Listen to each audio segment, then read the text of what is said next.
Ngayong araw, narito kami ngayon sa harap ng National Museum kasama ang aking kapareha na si John Lennon Franco upang gawin ang aming vlog. Kasama rin po namin ang iba naming mga kaibigan at kaklase.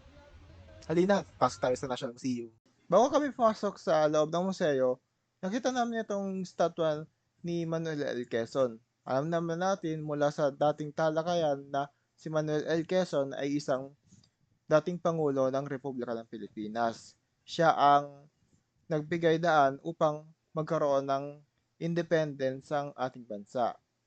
Kaya di na kagulat-gulat na hanggang dito sa Maynila, sa may National Museum, ay merong pag-alala para sa kanya sa pamamagitan ng estatwang ito.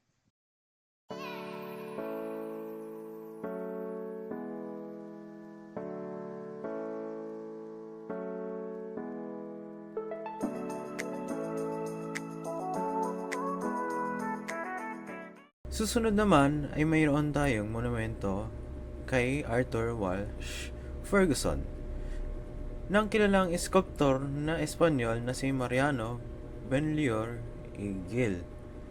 Ang monumento na unang pinahiram sa Pambansang Museo ng Pilipinas noong 2017 ay nilikha noong 1912 ng Espanyol na sculptor na si Mariano Benlliure y Gil bilang parangal kay Arthur Walsh Ferguson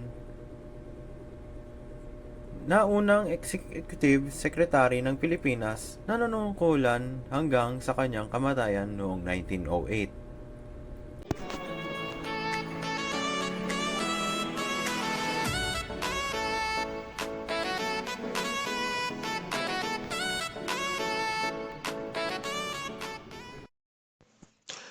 Ito naman ang retalbo o side altar mula sa Church of San Nicolas de Tolentino sa Dimayaw, Bohol.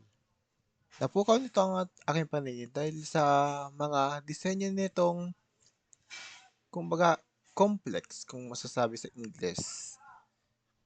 Mahalin tulad ko ito sa history ng ating bansa na maraming pinagdaanan, maraming complex na mga pangyayari, halo-halong mga kultura, and so on and so forth.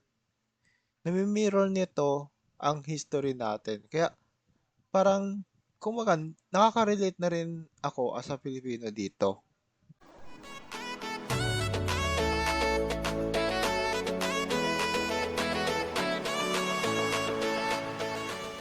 Nandito tayo sa Old Senate Session Hall.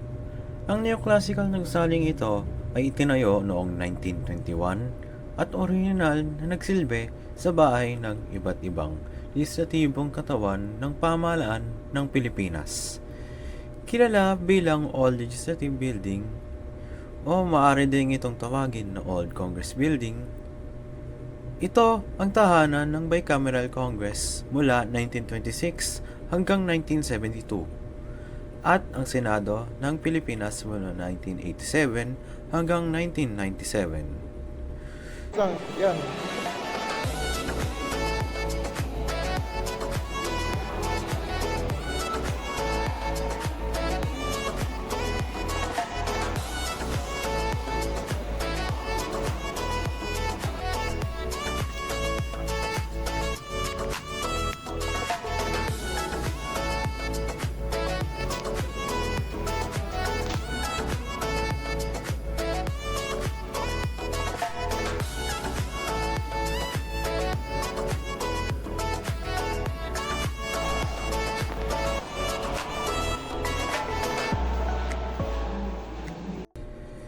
Sa pagpunta ko sa National Museum, namangha ako sa napakaraming art piece na nakaimbak sa loob ng museum.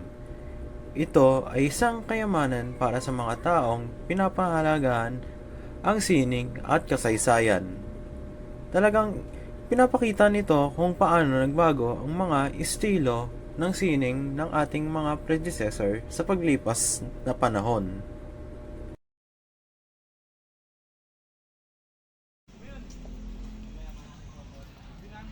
Ngayong araw po, kami po ngayon ay kasalukuyang palabas po ng aming campus upang pumunta po sa susunod na lokasyon para sa aming vlog.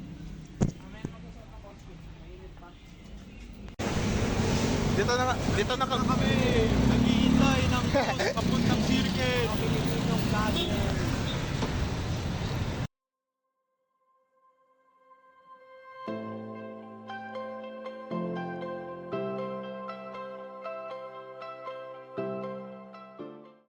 Kasalukuyan po kaming nakasakay sa bus na patungo sa susunod nating lokasyon para sa vlog na ito. Kita-kits pagkarating.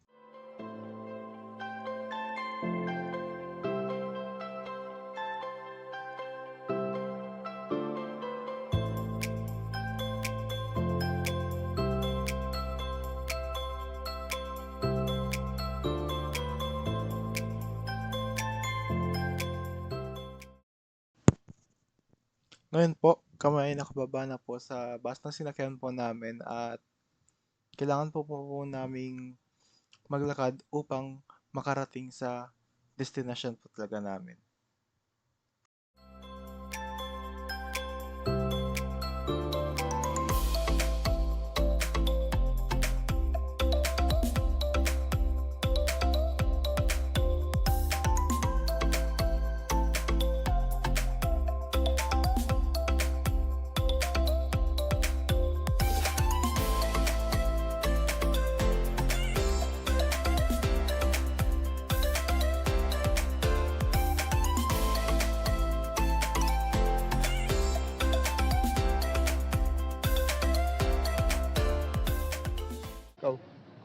So hello po, nandito na po kami sa QC Circle. Kakarating lang po namin galing mula biyahe gamit ang libreng sakayan handog ng QCLGU po. Ah, At andito po kami ngayon sa may sa bandang park po sa loob ng QC Memorial Circle. At naghihintay po kami dito makasama natin po. At para yan po. sama-sama.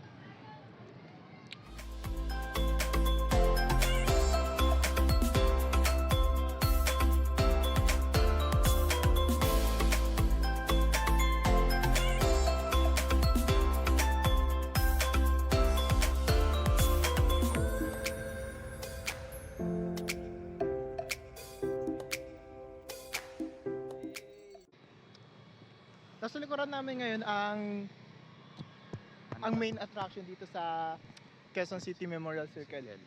Sa tingin mo, anong mga sinisimbolize niyang building na yan?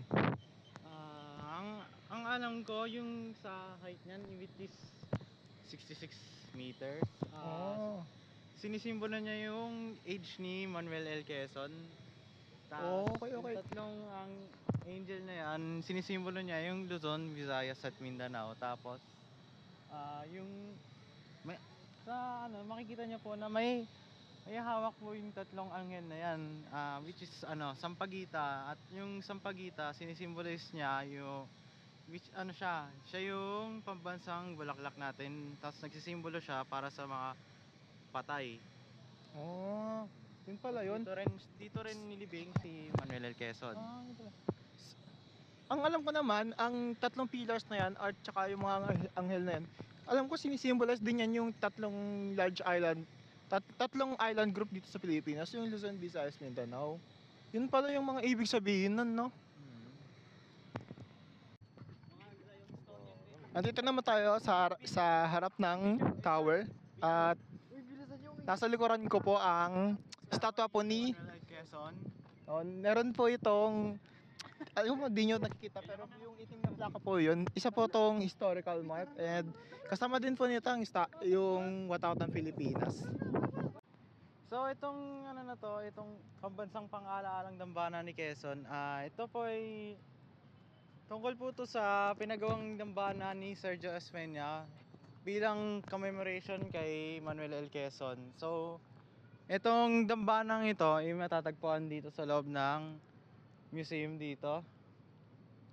Itong dambana na to. Dyan. So ginawa to nung Disyembre 17, 1945. Hindi tayo magkakaroon ng parte ng video patungkol sa mga nilalaman ng museum sa loob ng QCMC dahil Mamayang alauna Sarado pa po. At ang continue po ay 1:00 pa po. Yun lang. Salamat sa panonood.